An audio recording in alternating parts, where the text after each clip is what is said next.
va parler ventilation et puis effectivement de la partie études aussi, qui est un élément important dans la phase de ventilation, notamment sur les immeubles anciens. Oui, tout à fait, oui, sur la partie diagnostic qui est très importante, puisqu'on traite là des bâtiments qui sont complexes, dont la réglementation est très ancienne, voire inexistante. Donc, il faut absolument faire un diagnostic assez poussé. Oui. Voilà, alors je crois qu'on a un petit problème avec la zapette. Je vais juste m'assurer que… non, elle marche, elle fonctionne. Alors, Oui, je reste à côté de toi, alors, du coup. Première question, hein, quel est le poste de travaux le moins coûteux d'une rénovation énergétique? Vous avez le choix entre trois réponses, hein, le changement de fenêtre, la rénovation du système de ventilation ou l'isolation thermique par l'extérieur. Ce n'est pas un peu téléguidé, ça, comme question. Alors, on va le voir. Allez, on vous laisse voter. 5, 4, 3, 2, 1, 0. Benjamin, tout le monde a voté. Ça y est? Allez, on va présenter les résultats. Voilà, est-ce qu'on est d'accord là-dessus? Oui, bien entendu, c'est une question évidente. Elle est intéressante par rapport à la seconde question, la mettre en miroir de ce que peuvent être les inconvénients liés à la ventilation. Donc, on considère en général que les travaux de ventilation représentent entre 1 et 10% de l'enveloppe globale de travaux. Le coût par logement s'élève à une tranche d'environ 1 000 à 2 500 euros hors taxe par logement. Et ça, c'est hors prime C2E, donc c'est avant financement, voilà, entre 1 000 et 2 500 euros par logement. Je vais passer à la seconde question. Voilà, donc on a le deuxième quiz. Voilà. Quels sont les risques, cette fois-ci liés à un défaut de ventilation? Là aussi, vous pouvez répondre, à plusieurs reprises. C'est des réponses multiples. Hein, réponses multiples, ouais. Oui, c'est ça. Risque sanitaire en A, dégradation du logement en B et baisse de la concentration et de la productivité en C. Allez, vous avez donc, on vous laisse 5 secondes pour répondre. A, B ou C, 5, 4. Je vois dans la salle, vous avez aussi une idée. 3, 2, 1, 0. Allez, on affiche les résultats. Il y a Eric qui me dit, voilà, 3, mais il y en avait plusieurs. Allez, 3. Oui, ce sont bien les 3. Le plus évident, alors, je m'attendais à ce que… le plus visible, en tout cas, est la dégradation du logement. Donc, je vois que la majorité du public, des membres du public ont répondu à la dégradation du logement. C'est le plus visible, c'est ce qui apparaît. C'est vrai que la ventilation, en général, c'est plutôt quelque chose d'invisible, qu'on a du mal à matérialiser. Et en revanche, quand on a un défaut de ventilation, le logement se dégrade assez rapidement. Donc, c'est dommage d'engager des travaux d'isolation, de rénovation des menuiseries extérieures si, en ne traitant pas le sujet de la ventilation, on se retrouve avec des dégradations. Donc, ça se traduit par des moisissures, des peintures qui se décollent, etc. Le risque peut-être le plus important, c'est le risque sanitaire. J'en parlerai un peu plus précisément après. Donc, on a des problèmes d'allergie, des problèmes de pneumonie, de cardiopathie qui, avec des expositions long terme, en fait, se manifestent en l'absence d'un système de ventilation performant. Et celui qui a été le moins évoqué par les réponses, c'est le problème de capacité cognitive. C'est-à-dire qu'un niveau de CO2 important, hein, à partir de 1000 ppm, en fait, on se rend compte, plusieurs études l'ont prouvé, on a tout de suite en fait, des capacités cognitives qui diminuent avec des réponses, des décisions qui sont moins bonnes et des niveaux de concentration qui sont moins élevés. Donc, c'est d'autant plus important dans des configurations de télétravail, par exemple, ou d'open space. Il faut absolument traiter la ventilation. C'est pareil pour les enfants qui font leurs devoirs. Hein. Il vaut mieux qu'ils aient un air renouvelé plutôt que saturé en CO2, par exemple, pour leur capacité cognitive.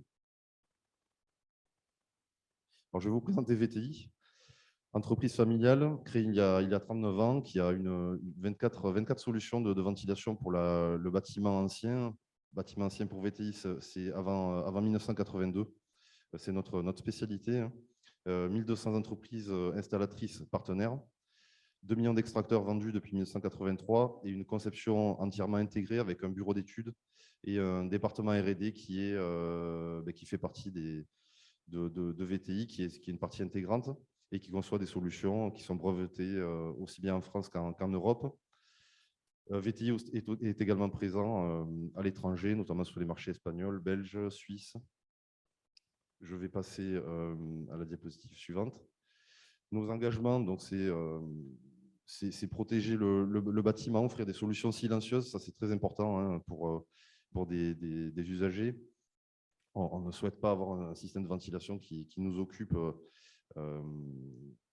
l'esprit par les bruits qu'elle pourrait générer.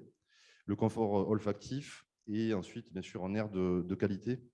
Air de qualité, ça se traduit par l'évacuation des produits de combustion, l'évacuation des polluants qu'on peut retrouver dans le logement. Il faut savoir que l'air intérieur est beaucoup plus pollué que l'air extérieur, contrairement à ce qu'on peut penser.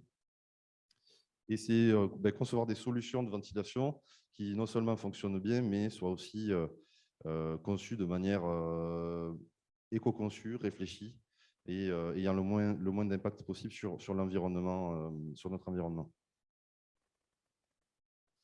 VTI fait partie de 3 organisations professionnelles. L'Association française de la ventilation, créée il y a 1 an. Un an pour promouvoir la problématique, la thématique de la qualité de l'air intérieur, pour améliorer la formation des entreprises qui souhaitent se lancer dans la ventilation et travailler sur la réglementation. Ce sont les 3 groupes de travail. VTI fait aussi partie du Uniclimat, le syndicat de toutes les entreprises en France liées au génie climatique, et de l'AVEMS, créé dans les années 90 pour la valorisation de l'extraction mécanostatique, un marché un peu plus de niche.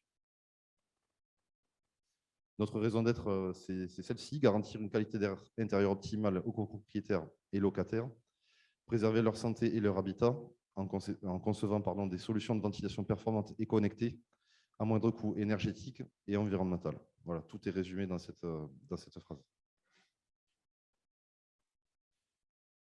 Alors, parlons à nouveau des conséquences d'un défaut de ventilation. Donc, les polluants qu'on retrouve dans un logement, en fait, ils sont assez nombreux. Hein. La pollution de l'air intérieur est 5 à 8 fois plus importante qu'à l'extérieur. Récemment, vous avez pu lire un article, enfin plusieurs articles d'ailleurs, sur le sujet de la pollution de l'air intérieur dans le métro, qui est 3 à 5 fois plus pollué que l'air extérieur. Ben, c'est pareil, mais c'est même pire dans le logement. Donc, imaginez un peu le niveau de pollution qu'on peut y retrouver. Cette pollution-là, ce niveau de pollution, il a diminué au fil des années, au fil des réglementations, sur les émissions de polluants, par exemple les produits ménagers, les aérosols, etc. Et puis par l'installation progressive de systèmes de ventilation. Alors, on trouve 900 polluants de différents types. Les plus importants sont le formaldéhyde, le benzène, donc des composés organiques volatiles qui sont particulièrement nocifs en cas d'exposition longue durée, qui sont même cancérigènes, ils sont classés comme tels par les agences nationales. On retrouve le monoxyde de carbone qui est mortel très rapidement. On retrouve le dioxyde de carbone qui, comme je vous l'ai expliqué tout à l'heure, nuit à la concentration. On retrouve également le Covid. Hein. Le Covid fait partie de polluants puisque c'est un virus qui se transmet également par l'air. Donc, chasser tous les polluants permet aussi d'évacuer les risques sanitaires. Donc, les impacts, hein, vous les avez à gauche de l'écran, entre 14 000 et 20 000 décès par an et un coût direct et indirect qui est approximativement de 19 milliards d'euros par an pour la collectivité. Donc, ce n'est pas rien. Alors, le principe de base d'un système de ventilation, il est celui-ci. À partir de 1982, a été introduit ce principe-là de ventilation générale et permanente. Donc, pour évacuer, pour chasser en fait l'air intérieur, on introduit des entrées d'air sur les menuiseries extérieures ou parfois sur les murs quand les fenêtres ne le permettent pas, notamment en copropriété. Cet air neuf va venir chasser l'air vicié qui va passer sous les portes qui devront être détalonnées, rabotées, et il va être chassé, donc évacué par les bouches d'extraction qui sont, elles, installées dans les pièces de service, donc notamment les cuisines, salles de bain, toilettes, celliers et autres pièces techniques qui peuvent exister dans les logements. Donc, c'est vraiment un principe qui est indispensable pour tout travaux sur le système de ventilation. Alors, pour la ventilation, plus précisément des bâtiments anciens construits avant 1948, pardon. Alors, il faut savoir que ce sont les bâtiments les plus complexes. Alors, je pense que c'est le cas de tous les corps d'État. Mais en ventilation, c'est également, de mise. Ce sont des bâtiments anciens, l'historique est mal maîtrisé, les plans ne sont pas toujours existants, voire à jour. Des reconfigurations de logements ont pu avoir lieu au fil des décennies, des fusions parfois, ce qui rend les choses encore plus complexes. On est sur des conduits individuels qui sont plus nombreux, plus anciens, plus difficiles à localiser, à inspecter, etc. L'accès est difficile en toiture. La contrainte esthétique est importante, hein, puisqu'un système de ventilation, aussi bien qu'une façade, en fait, elle a un impact sur l'aspect architectural du bâtiment. Les combles sont souvent aménagés et du coup, les structures sont aussi complexes et variables d'un étage à un autre. Alors, parlons des conduits individuels. Je ne vous parlerai pas d'autres types de conduits, puisqu'avant 1948, on ne trouve que le conduit individuel. Ces conduits ont été érigés depuis quasiment la nuit des temps. Comme leur nom l'indique, ils sont individuels, donc on les retrouve par pièce technique, on en retrouve un par logement. Et donc ça donne sur un bâtiment là, qui a été, dont une partie est visible en façade, bon, ça donne cette structure un peu en flûte de pan. Et ils ont un niveau de pression admissible qui ne doit pas dépasser 50 pascal. Donc, si on dépasse 50 pascal, il faut appliquer certaines mesures correctives. Et en dessous de 50 pascal, il existe des systèmes de ventilation basse pression dont je vais vous parler après et qui sont la spécialité de VTI. D'autres visuels sur les conduits individuels. À gauche, vous voyez une prise de vue d'une inspection, enfin d'une photo ou d'une inspection vidéo. Donc, ce sont des conduits qui sont souvent carrés ou rectangulaires, de section plutôt importante, puisqu'ils étaient conçus pour traiter les fumées de cheminées, de chaudières à l'origine des bâtiments, de poêles aussi. Donc, ils ont des sections plutôt importantes, ce qui est bien pour la ventilation, puisque plus les sections sont importantes, plus les débits extraits vont pouvoir être importants, et plus la pression aussi va pouvoir diminuer et ne pas éprouver ces conduits-là. Donc à gauche, vous avez un schéma classique avec des fenêtres. Hein, donc l'amener d'air se fait par les fenêtres, donc pas besoin d'un second conduit par logement. Et à droite, en revanche, quand le bâtiment n'avait pas de fenêtre, il fallait amener un second conduit, une amenée d'air depuis les caves.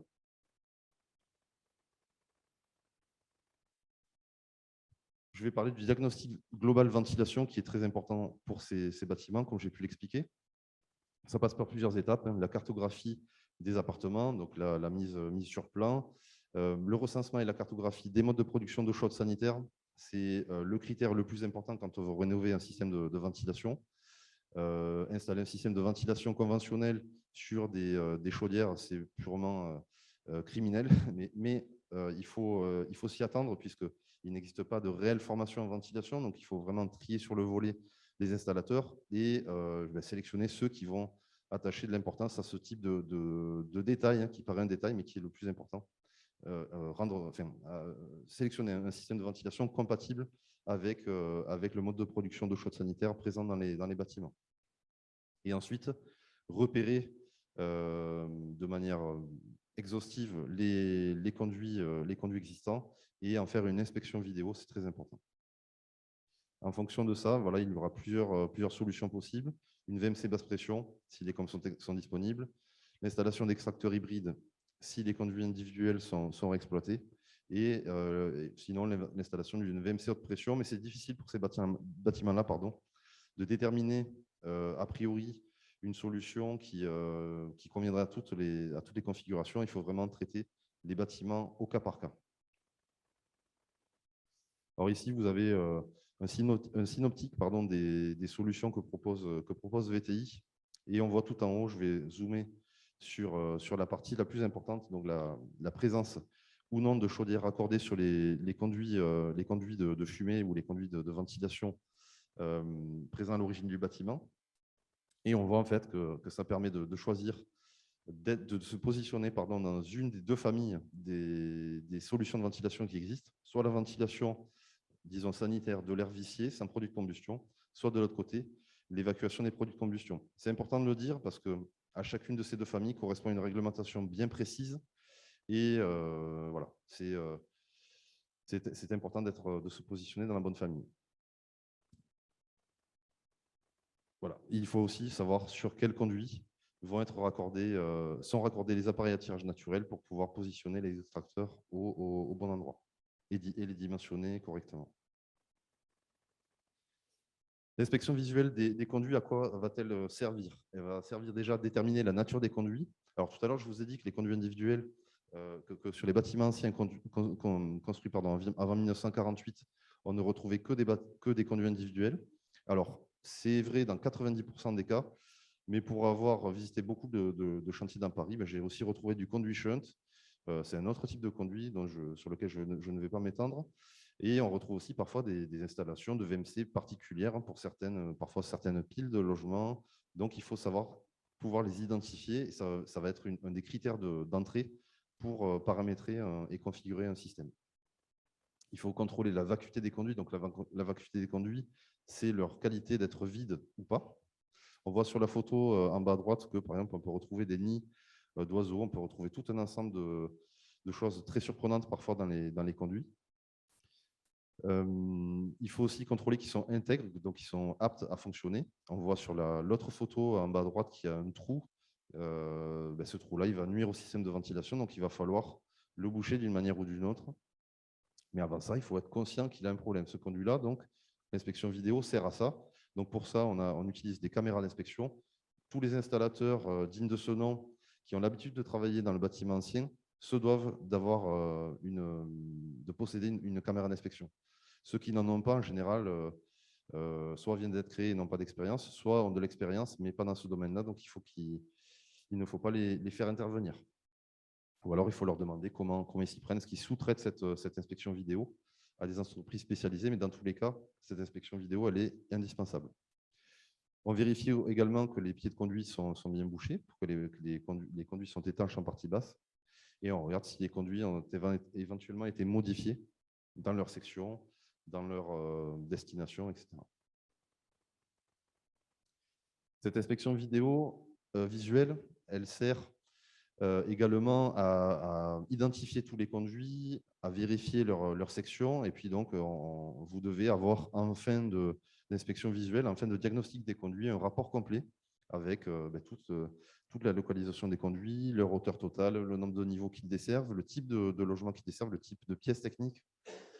Et puis, une conclusion sur leur état. Est-ce qu'on peut les utiliser tels quels, oui ou non? Si oui, avec quelles solutions? Et sinon, quelles sont les mesures correctives? Alors, en fonction du diagnostic, si les conduits sont dégradés et non intègres, il va falloir certainement tuber ou chemiser les conduits et y adjoindre un système de ventilation. On atteint là des sommes assez importantes par logement, de l'ordre de 3 500 à 4 000 euros par logement, donc toujours avant financement. Donc, c'est assez élevé. Si en revanche les conduits sont intègres, donc en bon état, on va pouvoir les réexploiter tels quels et installer un système de ventilation basse pression qui, lui, tourne autour de 1 000 à 2 500 euros hors taxe du logement, toujours avant financement. Donc, ça vaut le coup vraiment d'inspecter les conduits pour économiser les coûts de tubage et de chemisage des conduits. Donc, VTI plaide pour une inspection vidéo la plus précoce possible, hein, dès la partie avant-projet. Ce ne sont pas des mesures, des inspections qu'il faut lancer juste avant les travaux, puisque les financements ne correspondraient pas au montant total des travaux de ventilation. Je vais vous parler de différentes configurations que l'on retrouve pour les bâtiments construits avant 1906, et je m'arrêterai à 1937. Entre 1937 et 1948, on trouve des configurations assez simples, donc ce n'est pas forcément la peine d'en parler. Puis si vous avez des questions, éventuellement, vous aurez mes coordonnées, donc vous pouvez me contacter. Donc avant 1906, il n'existe absolument aucune réglementation sur la ventilation ou l'évacuation des gaz brûlés. Donc en général, on ne retrouve pas de conduit. La ventilation se faisait par les défauts d'étanchéité de l'enveloppe et par ouverture des ouvrants. Les travaux de ventilation, entre-temps, on suppose qu'entre 1906 quand même et 2022, il y a eu des travaux de création de sanitaires, par exemple, toilettes et salles de bain, ce n'était pas forcément le cas à l'origine. Donc, des conduits doivent être créés j'ai pas de, est-ce que j'ai un pointeur? Voilà. Hop. Je suis en dehors là. Non, c'est pas grave. Il va falloir créer un conduit pour ces sanitaires, hein, sur la partie de gauche. Il va falloir raboter, c'est tous les petits cercles blancs que l'on retrouve, raboter toutes les portes et créer un conduit également pour la cuisine pour pouvoir installer des extracteurs sur ces conduits. On installe tous les cercles grisés sur toutes les fenêtres, hein, des chambres et du séjour des entrées d'air pour assurer et respecter le principe de ventilation générale et permanente dont j'ai pu parler tout à l'heure. Entre 1906 et 1937, le règlement de police de 1906 a pu être respecté à partir de 1906. Et donc là, on imposait par pièce principale en fait, un conduit de fumée pour ces logements-là qui devait pouvoir servir à l'évacuation des produits de combustion, ce qui facilite grandement les choses. Dans ces logements-là, il faudra utiliser les conduits fumés comme conduits de ventilation, c'est tout à fait possible. Et en cuisine, réexploiter le conduit de fumée pour, s'il y a encore des fumées, extraire les fumées ou s'en servir de conduit de ventilation. Les autres conduits de fumée dans les chambres pourront être obturés au moins dans les logements. Et ensuite, on installera des entrées d'air sur les fenêtres et on rabordera les portes pour respecter le principe de ventilation générale et permanente. En fin de travaux, c'est très important, là aussi, des installateurs qui ont été formés, qui ont les qualifications Calibat et qui ont été formés également par les fabricants, savent ce qu'ils doivent mesurer, notamment les débits minimums de l'arrêté du 24 mars 82, pardon, article 4, pardon. Il faut mesurer les dépressions, sinon, donc c'est soit débit, soit les dépressions. On peut de toute façon passer de l'un à l'autre en fonction d'autres critères. Et on va également contrôler que les notices d'installation des constructeurs ont bien été respectées.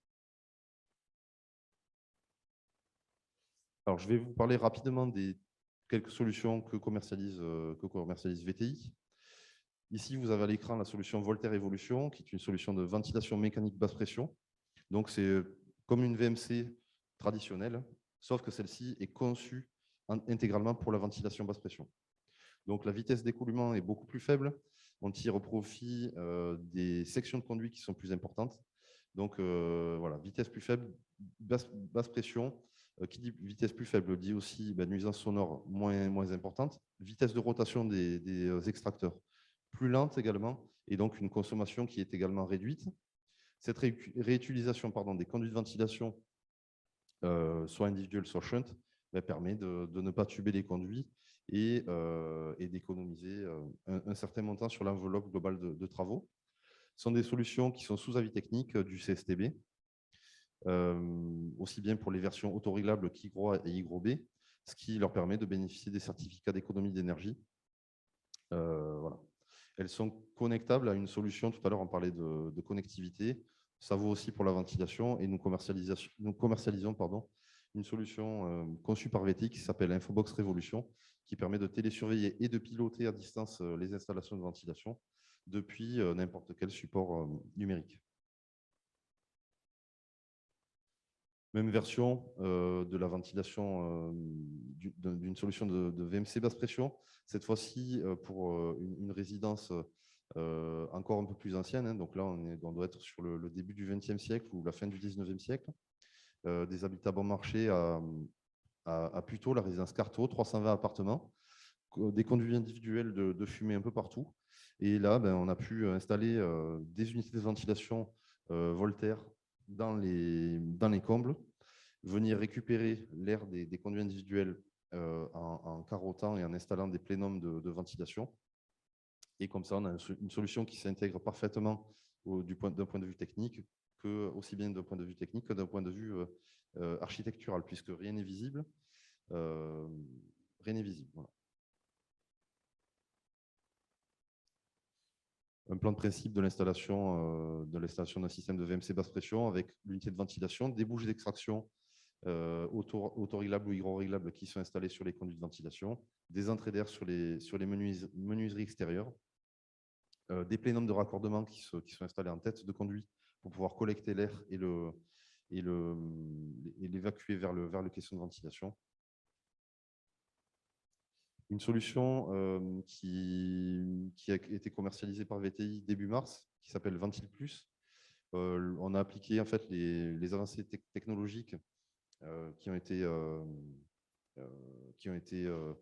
atteintes en fait sur Voltaire Evolution sur le système de tourelle. Donc là, on est sur des systèmes qui viennent se poser au-dessus des cheminées et des souches de ventilation. Là aussi, en termes de consommation électrique, c'est absolument imbattable puisque c'est plus de 8 fois supérieur en fait, aux normes de performance énergétique imposées par la réglementation française au sens de la réglementation thermique. Et donc voilà, un travail est effectué sur les moteurs, sur les prises de pression, sur le ventilateur. Et le confort acoustique est absolu. Donc voilà, une solution en laquelle vous pouvez avoir confiance. Une autre solution, c'est la ventilation hybride, alors qui sert aussi bien pour la ventilation sanitaire que pour l'extraction des gaz brûlés. Donc là, on l'a installé sur un bâtiment à Lyon. Très simple d'installation. Vous voyez qu'il n'y a absolument aucun travail qui est réalisé sur les souches. Sinon, la pose directe avec un salement chimique des extracteurs directement sur les débouchés de conduit.